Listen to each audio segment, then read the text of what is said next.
The grand hall of Kepler Station floated in the darkness of space between two worlds. Inside, representatives from dozens of alien species gathered to witness history. The war between humanity and the Zelthian Empire was finally ending.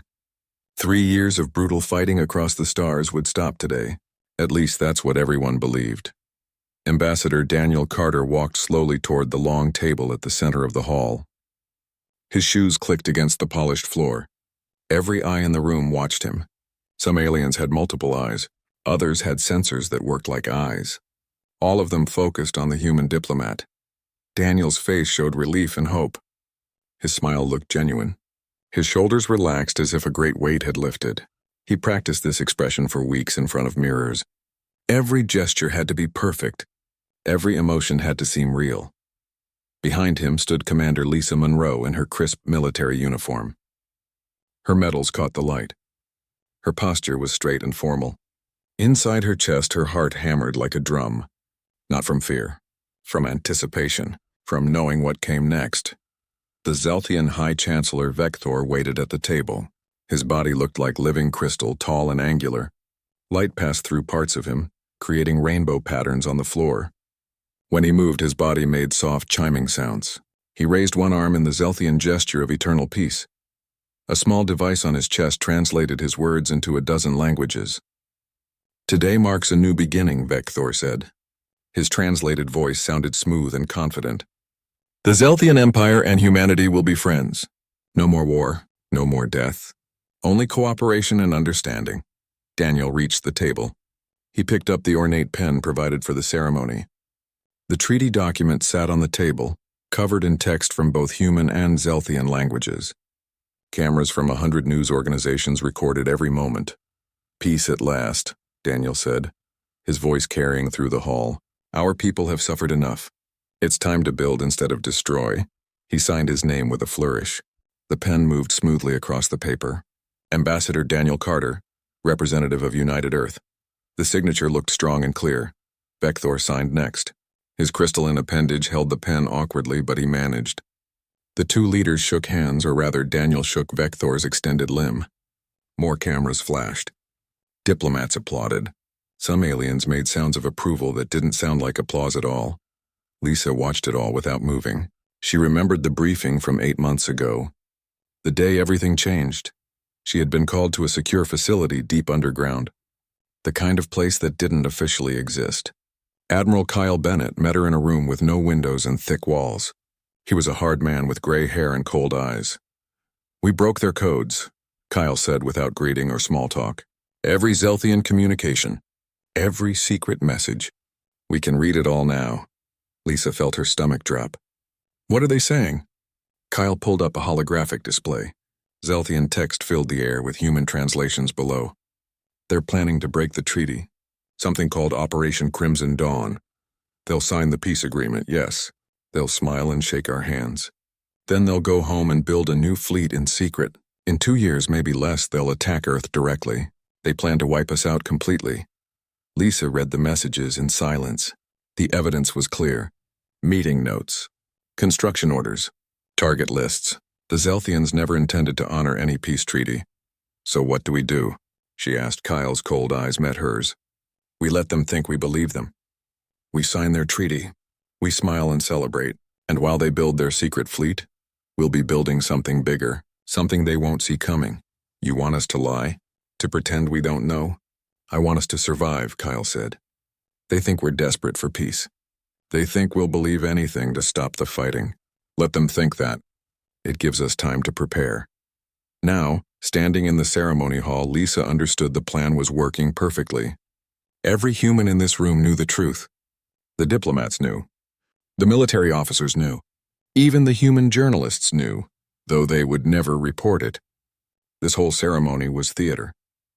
A performance for the Zelthians and the rest of the galaxy. Daniel finished shaking Vector's limb and turned to face the crowd. "This treaty represents hope," he said. "A hope that different species can resolve their differences peacefully. The Zelthian Empire has shown wisdom and courage in ending this conflict. Earth looks forward to many years of friendship." Lisa wanted to laugh, or maybe scream. Daniel's acting was superb. No one watching would suspect he knew about Operation Crimson Dawn. No one would guess that human.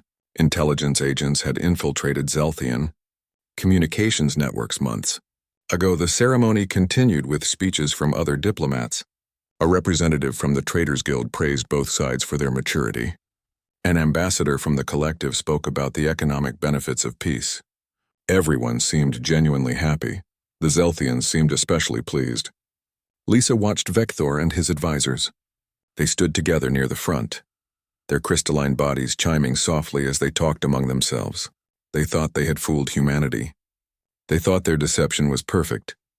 Deep beneath the Rocky Mountains on Earth, Admiral Kyle sat in his command center. The ceremony played on screens around him.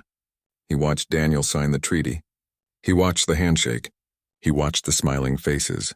His own face showed no emotion. He had seen too much war for celebrations. Too many good people had died fighting the Zelthians. This treaty wouldn't bring them back. It wouldn't heal the destroyed colonies or repair the damaged ships, but it would give humanity time. Kyle activated a secure communication channel. His voice was quiet but firm. Phase 2 is go. Begin deployment. Across human space, orders went out through encrypted networks. Ship captains received sealed instructions. Military bases went to high alert but quietly without any public announcements. Factory managers opened hidden production schedules. Scientists began activating projects that officially didn't exist. The great machine of human military preparation began to move. On the far side of Earth's moon, in shipyards hidden from orbital scans, construction crews worked around the clock. They had been working for months already, but now the pace increased. Massive warships took shape in the darkness.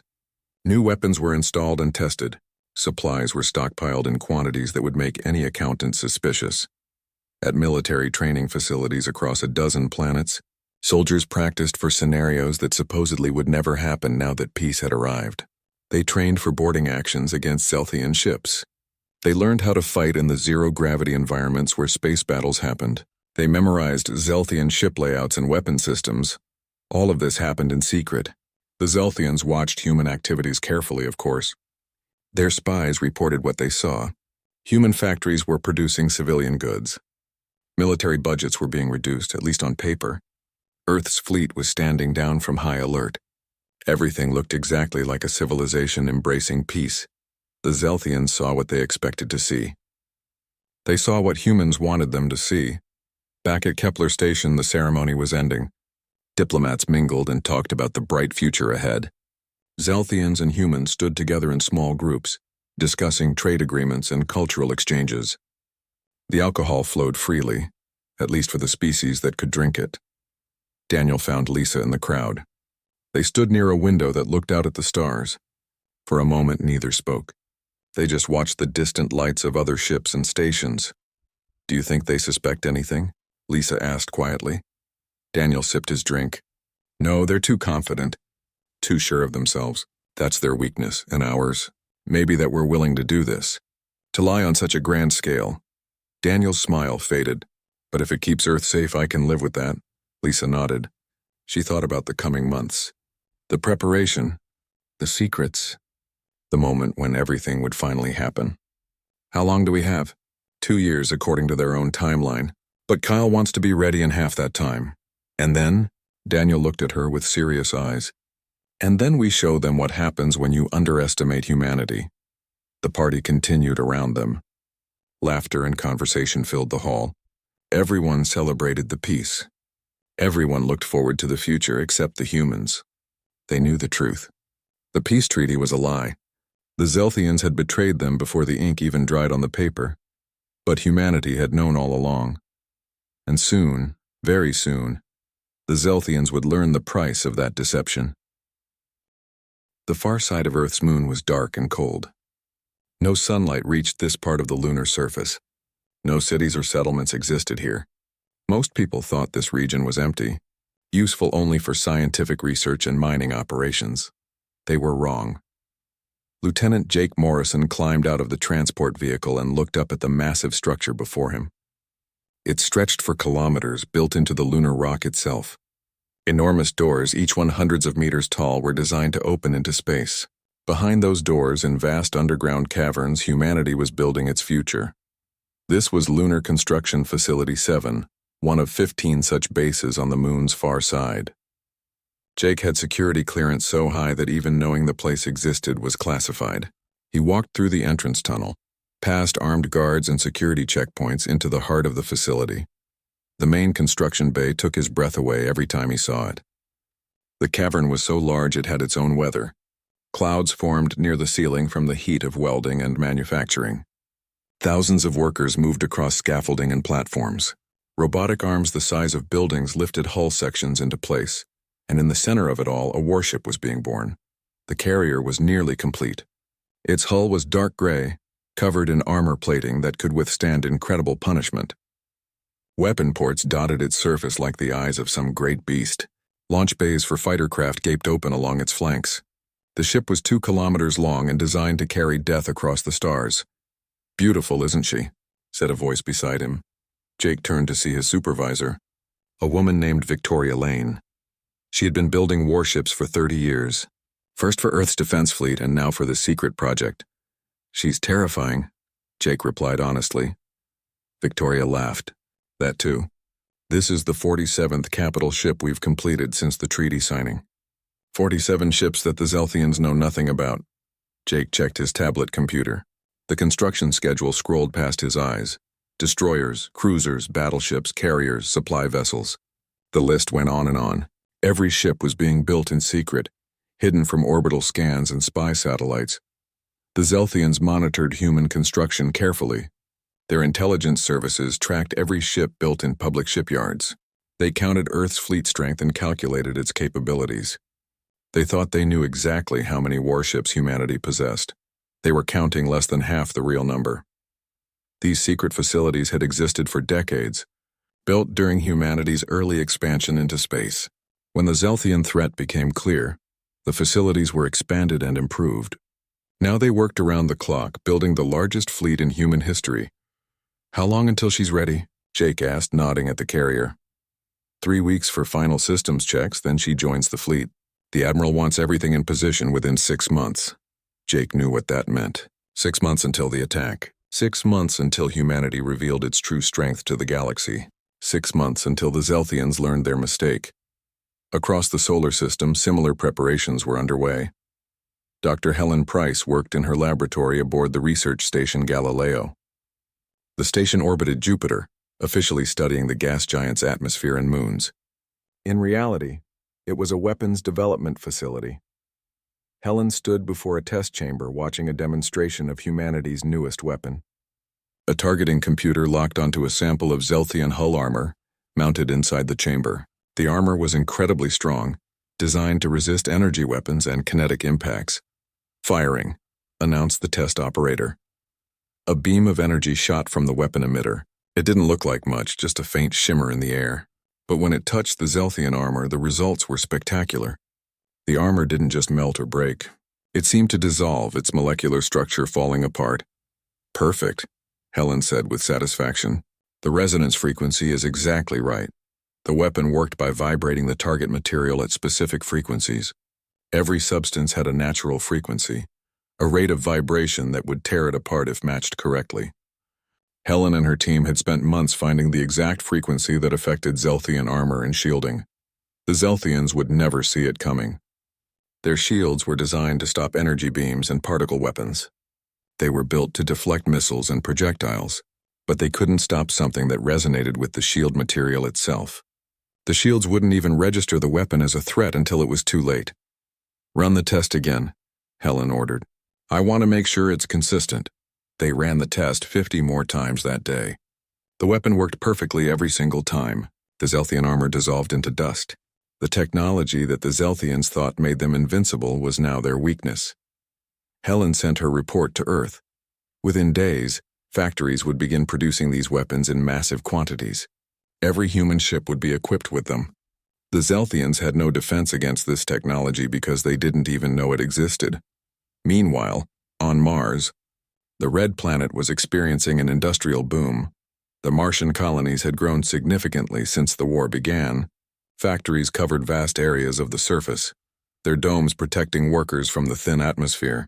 From orbit, the production facilities looked like they were making civilian goods, building materials, life support equipment, agricultural machinery. But beneath the surface, in tunnels and bunkers shielded from scanning, the real work happened. Factory supervisor Henry Clark walked through one such facility. The underground chambers stretched for kilometers. Assembly lines produced ammunition by the millions of rounds. Armor plating was stamped and shaped.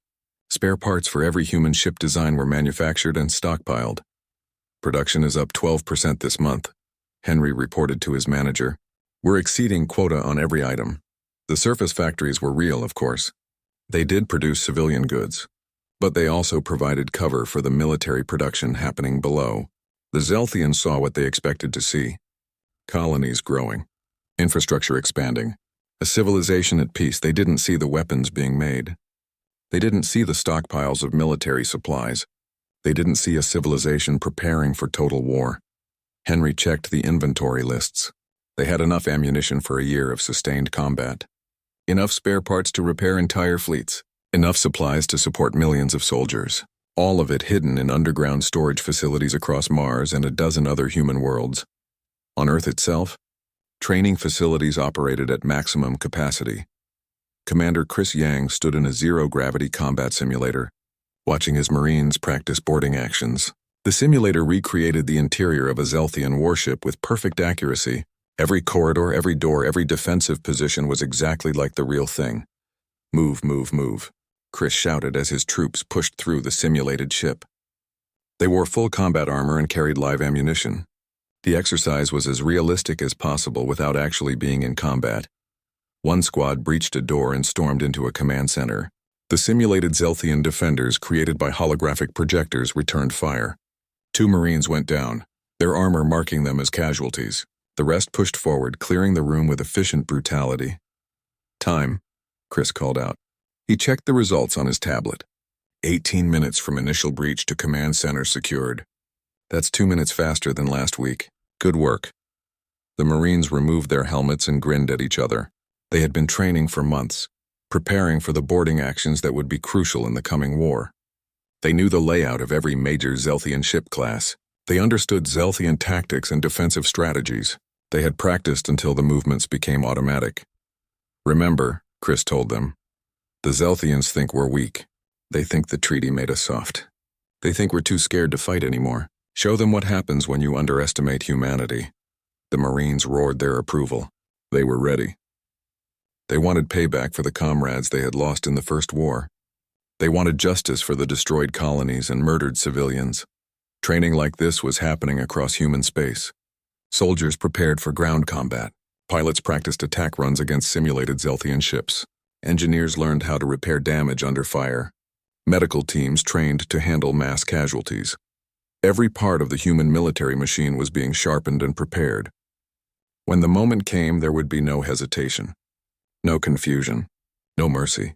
Admiral Kyle Bennett reviewed all these reports from his command center beneath the Rocky Mountains. Screens covered the walls displaying information from across human space. Ship construction, weapons development, training progress, supply logistics, intelligence updates.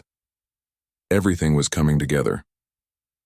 Kyle opened a classified file marked Project Hammer. This was the master plan for humanity's preemptive strike. Every target was identified. Every attack was choreographed. Every resource was allocated. The plan was ambitious. Humanity would strike at a dozen Zelthian systems simultaneously. The attacks would be coordinated to the second, hitting everywhere at once. The Zelthians would have no time to react, no chance to organize a defense. Their secret fleet would be destroyed before it ever launched. Their military infrastructure would be crippled. Their ability to wage war would be eliminated in a matter of days. 23 months had passed since the treaty signing. The Zelthian High Chancellor Vector stood in his command center on the Zelthian homeworld, watching status reports flow across holographic displays. Everything was ready. Operation Crimson Dawn would launch in 3 days. Our fleet is assembled at Ketnor, his military commander reported. All ships are fully operational. Crews are at peak readiness. The humans suspect nothing. Vector's crystalline body seemed to glow with satisfaction. Excellent. In 1 week, the human homeworld will be ashes. Their civilization will be broken. The galaxy will remember this as the moment the Zelthian Empire achieved total dominance. His advisors made sounds of agreement. They had planned this for so long. The peace treaty had given them exactly what they needed: time to rebuild and prepare. The humans had been so desperate for peace, so eager to believe the fighting was over. Such naive creatures. "Send the final orders," Vector commanded. "All ships are to begin final preparations for departure." The orders were transmitted to Ketnor. The Zelthian fleet stirred, preparing for war. Crews boarded their ships. Weapons were charged. Engines were brought to full power, and then humanity struck. The attack came from everywhere at once. Space around Ketnor suddenly filled with human warships. They appeared as if from nowhere, their stealth systems dropping as they opened fire. The first Zelthian ships died before they could even raise their shields. Captain Nina Hayes had waited 8 months for this moment. The Shadow Dancer dropped its stealth field and fired a full spread of torpedoes into the nearest Zelthian battleship.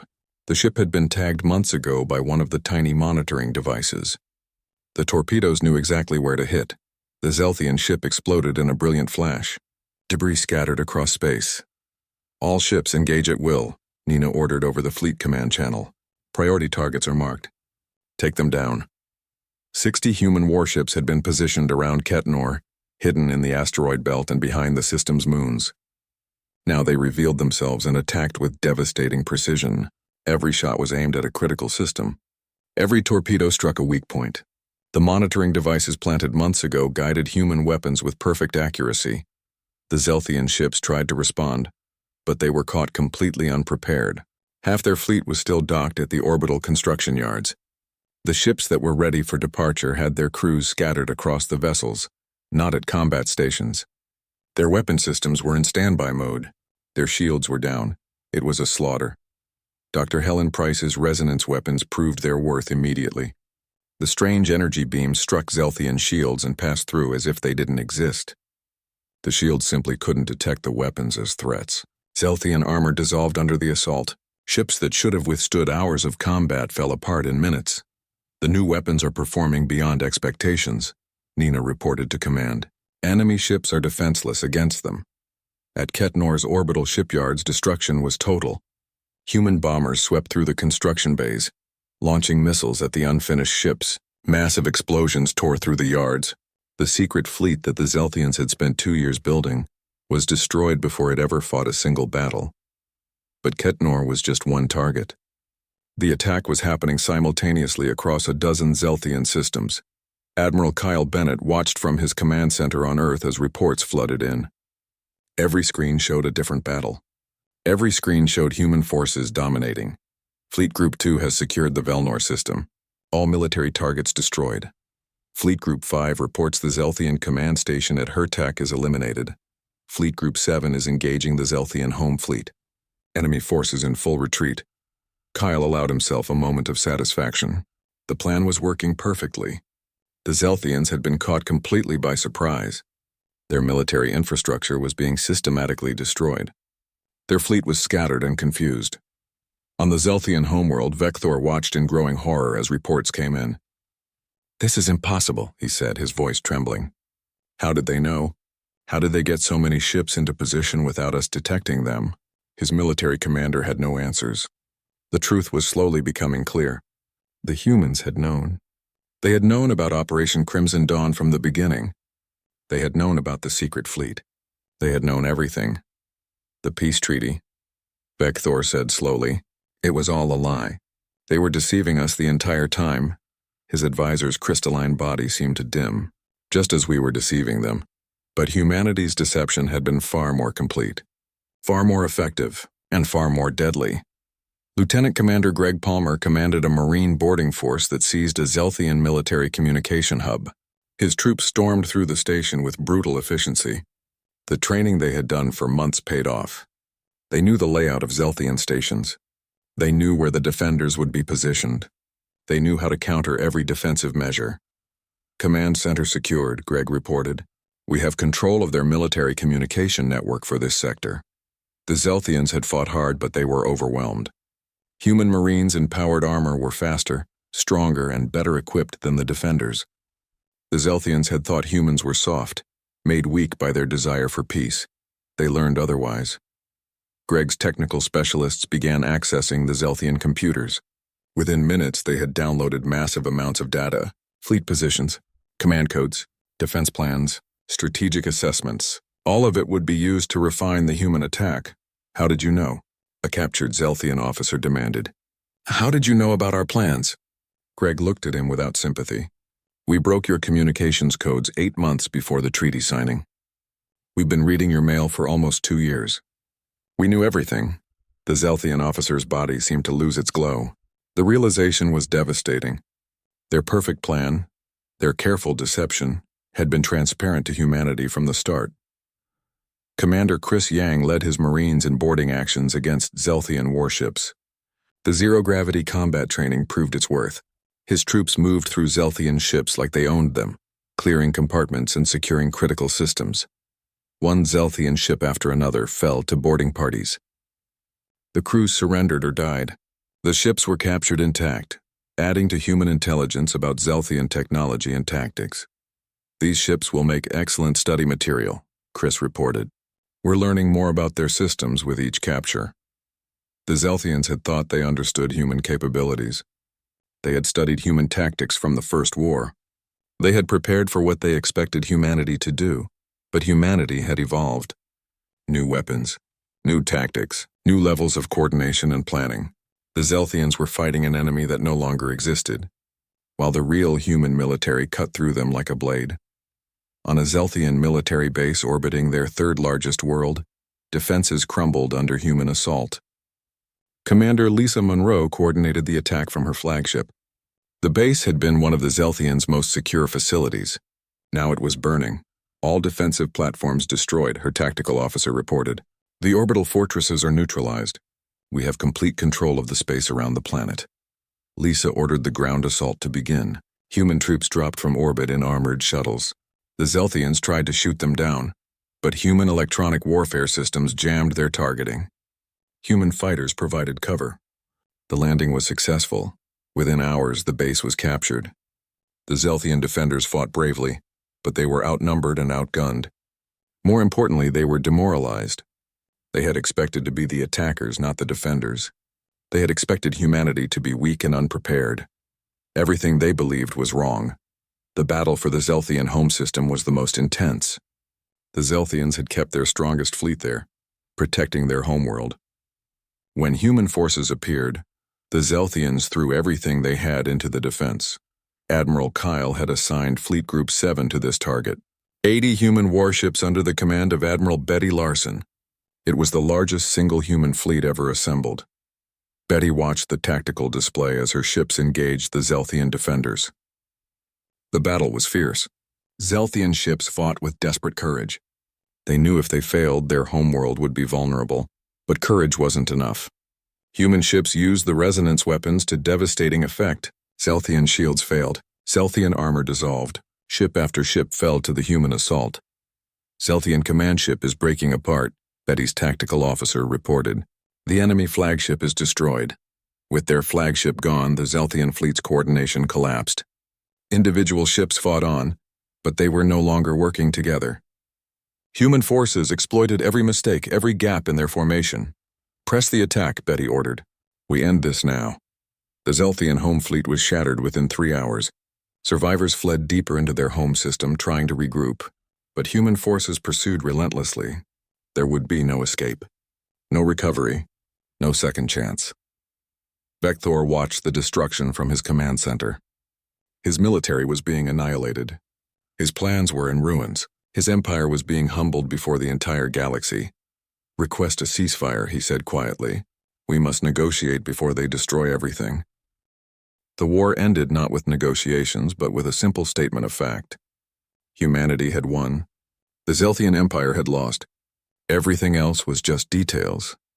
Ambassador Daniel Carter stood before the Galactic Council 3 weeks after the fighting stopped. The same grand hall where he had signed the peace treaty now hosted a very different kind of gathering. Representatives from dozens of species sat in shocked silence as Daniel explained what had happened. The Zelthian Empire signed a peace treaty while planning to break it, Daniel said, his voice calm and clear.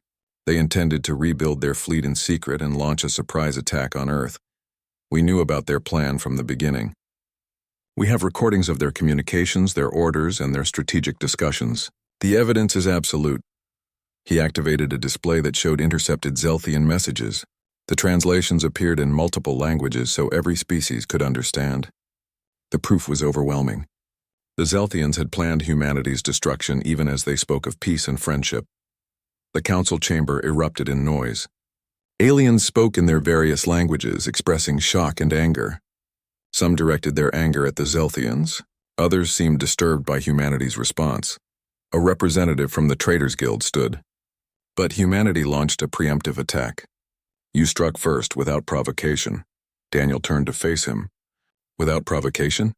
They were building a fleet to destroy us. Should we have waited for them to attack Earth? Should we have let them choose the moment and method of our destruction? We acted in self-defense. The only difference is that we defended ourselves before the attack came instead of after. Admiral Kyle Bennett stood beside Daniel. He had insisted on being present for this meeting. We will not apologize for surviving, he said bluntly. The Zelthians tried to deceive us. They failed. They paid the price for their deception. The Zelthian delegation sat in their section, their crystalline bodies dim with shame. Their new High Chancellor, a younger official named Tirvan, rose slowly. We accept responsibility for our actions. Our previous leadership made terrible decisions. We seek only to end this conflict and rebuild our society. Daniel studied him carefully. Tirvan seemed genuine. The old guard had been swept away in the aftermath of the defeat. New leaders had emerged, ones who understood that deceiving humanity had been a catastrophic mistake. Humanity will accept the Zelthian Empire's unconditional surrender, Daniel announced. The terms are these. The Zelthian military will be reduced to defensive forces only. All remaining warships will be inspected and monitored by human observers. Construction of new military vessels will require approval from an oversight committee. War reparations will be paid to compensate human losses from both wars. And most importantly, the Zelthian Empire will submit to regular inspections to ensure compliance with these terms. The terms were harsh. Some species in the council whispered that they were too harsh, but others remembered the first war between humans and Zelthians. They remembered the destroyed colonies and the millions who had died. They saw the justice in humanity's demands. Tirvan accepted the terms without argument. We agree. The Zelthian Empire will comply fully with all conditions. The formal surrender was signed that day. Unlike the peace treaty, this document would be enforced. Human warships would patrol Zelthian space. Human inspectors would verify compliance. There would be no deception this time. No hidden plans. No secret fleets. The galaxy watched and learned. Captain Lisa Monroe received a promotion to admiral shortly after the surrender. She stood in her new office on Earth, looking at the medals and commendations on her desk. She thought about the role she had played in the deception, standing behind Daniel at the treaty signing, knowing it was all a lie, playing her part in the greatest act of strategic theater in human history. Do you have regrets? Asked her friend, another officer who had been part of the intelligence operation. Lisa considered the question carefully. I regret the necessity. I regret that we had to become deceivers to survive. But I don't regret doing it. The Zelthians would have destroyed us. We did what we had to do, her friend nodded. The philosophers will debate this for generations. Whether we were justified, whether we lost something important by fighting deception with deception. Let them debate, Lisa said. We're alive to have those debates because we made hard choices. That matters more than perfect moral clarity. On the Zelthian homeworld, citizens tried to understand what had happened. Their government had told them the peace was real. They had celebrated the end of the war. They had been proud of their empire's strength and wisdom. Now they learned it had all been a lie. Their leaders had planned a sneak attack, and humanity had known about it all along. Worse, humanity had prepared so thoroughly that the Zelthian military was crushed in just 3 days of fighting. Some Zelthians felt betrayed by their own government. Others felt humiliated by the defeat. Many simply felt confused and lost. Their understanding of the galaxy had been shattered. Tirvan addressed his people in a broadcast that reached every Zelthian world. We were wrong, he said simply. Our previous leaders made choices based on arrogance and deception. We believed humans were weak because they desired peace. We mistook their diplomacy for foolishness. We were wrong, and we have paid a terrible price. He paused, letting his words sink in. But we survived. Humanity could have destroyed us completely. They chose not to. They defeated our military but left our civilization intact. They gave us a chance to rebuild and learn from our mistakes. We must take that chance. We must become better than we were. The speech resonated with many Zelthians. A new generation began to emerge, one that saw the wisdom in honest dealing and genuine cooperation. The old ways, the ways of deception and conquest, had failed catastrophically. Lieutenant Jake Morrison continued working at the lunar shipyards, but now the construction had changed. The massive warships were being mothballed or converted to peacekeeping vessels. New projects focused on exploration and trade rather than warfare. "Feels strange," Jake said to Victoria Lane. "We spent so long building weapons. Now we're building science ships and cargo haulers." Victoria smiled. "That's what we wanted all along, isn't it? The freedom to build things that help people instead of hurt them." Jake nodded. "I guess the weapons served their purpose. They kept us safe. Now maybe we can do something else with our capabilities." The secret bases on the far side of the moon were no longer quite so secret. The galaxy knew they existed now. Humanity had revealed them as part of explaining how they had prepared for the Zelthian attack.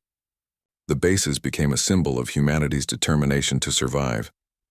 Dr. Helen Price received recognition for her work on the resonance weapons. At a ceremony on Earth, she was honored for her contribution to humanity's victory. But in her acceptance speech, she said something that surprised many people.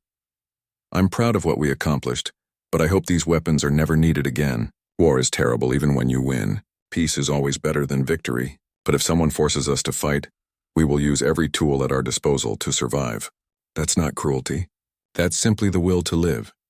The resonance weapons became part of Earth's arsenal. Every ship was equipped with them. But they also became a deterrent. Every species in the galaxy knew that human weapons could pass through shields and dissolve armor. No one wanted to test those weapons in combat. Commander Greg Palmer returned to Earth a hero. He had led boarding parties that captured key Zelthian installations. He had fought bravely and effectively, but he found himself troubled by the war's legacy. He visited a memorial for those who had died in both wars with the Zelthians. Thousands of names were carved into black stone. Young and old, military and civilian, all of them gone because of the conflict. "We won," he said quietly to the memorial, "but you still paid the price." "I hope it was worth it," a voice spoke behind him. "It was worth it because humanity survived." Greg turned to see an older woman wearing the uniform of a retired admiral. Her own name was probably on a memorial somewhere for the battles she had fought decades ago. "We did what we had to do," she continued. "We matched deception with deception. We prepared while pretending to relax. We smiled while sharpening our knives. It's not pretty, but it worked, and sometimes survival isn't pretty." Greg nodded slowly. "I just wonder what it cost us. What we became in order to survive." "We became survivors," the woman said, "and that's not something to be ashamed of. The Zelthians tried to make us victims. We refused. That's all." Commander Chris Yang spent a year training the next generation of Marines. He taught them the tactics that had worked against the Zelthians. He showed them how to fight in zero gravity, how to breach enemy ships, how to overcome superior numbers through skill and determination. But he also taught them something else. "Never start a fight," he told his students. "But if someone else starts it, finish it completely." The Zelthians thought we were weak. They thought our desire for peace was weakness. Prove them wrong, but only if you must. Peace is always the first choice. War is the last resort. His students learned both lessons. They trained hard, becoming skilled warriors. But they also understood that the goal was to prevent war, not to seek it out. Captain Nina Hayes and the Shadow Dancer were reassigned to exploration duties. 6 months passed since the treaty signing. The galaxy enjoyed what everyone called the Great Peace. Trade routes opened between Zelthian and human space. Merchant ships carried goods back and forth. Diplomats exchanged visits. Cultural programs introduced each species to the other's art and music. On the surface, everything looked perfect. Underneath, a different game was being played. Lieutenant Commander Greg Palmer stood in the cargo bay of the Earth defense ship Valiant. The bay doors were open, and a Zelthian transport ship had docked. Zelthian engineers floated through in their environmental suits, guiding a large container toward the human ship. "Careful with that," one Zelthian said through his translator. "This is very delicate technology." Greg smiled and nodded. "We appreciate the gift. Our scientists are excited to study it. The container held a quantum computer, supposedly more advanced than anything humans had built. The Zelthians presented it as a gesture of goodwill, proof that they wanted to share their technology with their new friends. Greg watched the Zelthians work. They seemed genuinely friendly. They made jokes and asked questions about human culture. One even asked about Earth's oceans, which fascinated him. They acted like people who truly wanted peace. Maybe some of them did. Greg thought about that sometimes. Not all Zelthians knew about Operation Crimson Dawn. Most of their citizens probably believed the peace was real. Only their military leaders and government knew the truth. That made this easier and harder at the same time. The Zelthian engineers finished installing the quantum computer and said their goodbyes. They seemed pleased with themselves. Greg shook their hands or limbs and thanked them repeatedly. He played his part well. As soon as the Zelthian ship undocked, Greg activated his secure communication link. The package is aboard. Scanning it now. In a secure lab deep inside the Valiant, human technicians examined the quantum computer. They wore protective gear and used scanners that could detect almost anything. It took them about an hour to find what they were looking for. It's a spy device, the lead technician reported, hidden inside the quantum processor. It's designed to connect to our ship's systems and transmit data back to the Zelthians. Greg wasn't surprised. Human intelligence had predicted this. The Zelthians would use their gifts to gather information about Earth's defenses. They would map out human military networks, find weak points, and prepare for their surprise attack. Let it run, Greg ordered, but feed it false information. I want them to think our defenses are weaker than they really are. The technicians nodded and got to work. They created fake data about weapon placements, fleet positions, and supply depots. They made it look convincing, with just enough real information mixed in to seem authentic. The quantum computer transmitted all of it back to the Zelthians. For 3 days, the device operated perfectly. Then the technicians made it fail in a way that looked completely natural. A simple malfunction. These things happened with complex technology. The Zelthians wouldn't suspect anything. Meanwhile, far from Earth, other games were being played. The Zelthian forge world of Ketnor orbited a red star at the edge of their empire. The planet had no natural life, just factories and foundries. Orbital stations floated above it, massive construction yards where the Empire built its warships. Before the treaty, these yards had operated openly. Now they worked in secret, hidden from the rest of the galaxy. Security was incredibly tight. Zelthian patrol ships guarded the system. Sensors watched for any unauthorized vessels. The Empire believed their secrecy was absolute. They were wrong. Captain Nina Hayes commanded the stealth reconnaissance ship Shadow Dancer. Her ship was small, designed to avoid detection. Special hull coatings absorbed sensor beams. The engines ran cool to minimize heat signatures. Even the ship's computers operated in a way that made them nearly invisible to electronic scanning. Shadow Dancer had been in the Ketnor system for 4 months. It hid in the asteroid belt that surrounded the Forge world, drifting among rocks and ice like just another piece of space debris. Nina and her crew watched everything. 2 more dreadnoughts just left the construction bays, her tactical officer reported. That makes 47 capital ships completed since we arrived. Nina studied the data on her screens. The Zelthians were building a massive fleet. Battleships, carriers, destroyers, and support vessels. All of it hidden from the galaxy. All of it preparing for Operation Crimson Dawn. But they weren't as hidden as they thought. Months ago, during the final battles of the war, human special forces had conducted covert operations deep in Zelthian space. They had planted thousands of tiny monitoring devices. Each one was smaller than a grain of sand. They attached themselves to Zelthian ships, stations, and facilities. These devices transmitted data constantly. Information about ship movements, construction schedules, weapon systems, and military communications flowed back to human intelligence networks. The Zelthians never detected them. They were too small, too cleverly designed, and hidden in plain sight. Nina's ship collected all this information and relayed it back to Earth through a network of communication buoys hidden throughout space. The data traveled through quantum-encrypted channels that the Zelthians couldn't intercept or decode. "Send the latest reports to command," Nina ordered. "Make sure they know about the new vessels." On Earth, in a facility called United Nations Strategic Command, Director Paul Richardson reviewed the incoming intelligence. His office had no windows, and armed guards controlled every entrance. The walls were thick enough to stop missiles. Paul stood before a massive holographic display that showed the entire Zelthian Empire. Red markers indicated military installations. Blue markers showed human monitoring stations. Green lines traced supply routes and patrol patterns. The display updated constantly as new information arrived. "They're at 60% completion," his chief strategist said. She was Colonel Amy Foster, a woman who had spent 20 years studying Zelthian military doctrine. "Another year and they'll be ready to attack." Paul nodded slowly. "And our preparations?" Amy pulled up another display. This one showed human space. Similar markers indicated construction sites, training facilities, and supply depots, but these were all hidden, concealed from Zelthian spies and sensors. "We're ahead of schedule," Amy reported. "The lunar shipyards have produced 70 capital ships since the treaty signing. Our new weapons are testing above expectations.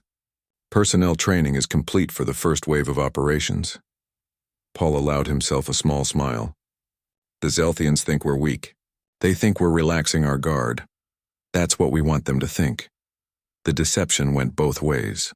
While Zelthians spied on humans, humans spied on Zelthians. While Zelthians built a secret fleet, humans built an even bigger one. While Zelthians planned their surprise attack, humans planned their own surprise. But humanity's plan was more ambitious, more ruthless, more complete. In the Zelthian capital system, human agents moved carefully through alien society. Some pretended to be traitors.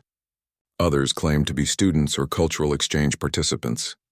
All of them were actually intelligence operatives. One agent named Sophie Gardner worked as a translator at the Zelthian embassy on a neutral trading station. Her job gave her access to diplomatic communications. She spoke perfect Zelthian and had studied their culture for years. The Zelthians trusted her. They shouldn't have. Sophie passed information to human intelligence every day. She reported on diplomatic meetings, military discussions, and government policies. She learned which Zelthian officials supported the war and which ones actually wanted peace. She identified supply lines, command structures, and decision-making processes. All of this information flowed back to Earth. Human analysts studied it, processed it, and added it to the growing picture of Zelthian capabilities and intentions. The Zelthians had no idea how deeply humanity had penetrated their society and systems. They thought their security was good. They believed their secret plans were actually secret. They assumed humans were naive and trusting. Every assumption was wrong.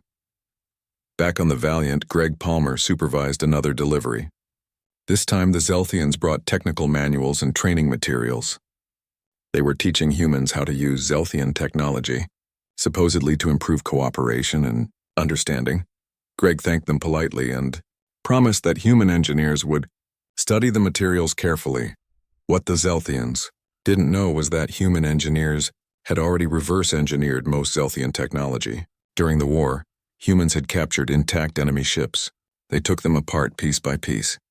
They learned how Zelthian engines worked, how their weapons functioned, how their shields operated. Now human weapons were designed specifically to defeat Zelthian defenses. Human ships incorporated the best of both technologies. Human tactics had evolved to counter every Zelthian strategy. The training materials the Zelthians provided were actually useful, though not in the way they intended. They confirmed what human engineers had already discovered. They filled in small gaps in human knowledge, and they proved that the Zelthians hadn't changed their fundamental approaches to warfare. That was good. It meant human counter-strategies would work. Nina Hayes watched another Zelthian warship emerge from the construction yards at Ket-Nor. It was a beautiful vessel in its own way, all elegant curves and crystalline armor.